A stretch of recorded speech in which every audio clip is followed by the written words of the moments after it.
ముఖ్యమంత్రి రేవంత్ రెడ్డిని మర్యాదపూర్వకంగా కలిశారు. టాలీవుడ్ సింగర్ రాహుల్ సిప్లీగంజ్ జూబ్లీహిల్స్ నివాసంలో ముఖ్యమంత్రి రేవంత్ రెడ్డిని మర్యాదపూర్వకంగా కలిశారు సింగర్ రాహుల్ సిప్లీగంజ్. ఇటీవల రాహుల్ సిప్లీగంజ్ కు ₹1,00,00,000 నగదు ప్రోత్సాహకం అందించి రేవంత్ రెడ్డి ప్రభుత్వం ఈ నేపథ్యంలో ముఖ్యమంత్రి రేవంత్ రెడ్డిని కలిసి కృతజ్ఞతలు తెలిపారు సింగర్ రాహుల్ సిప్లీగంజ్.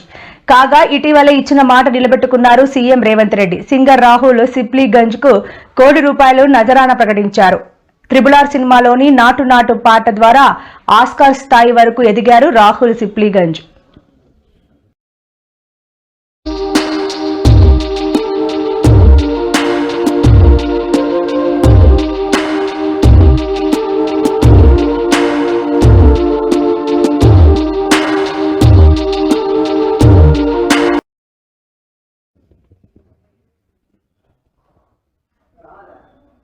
ఏపీ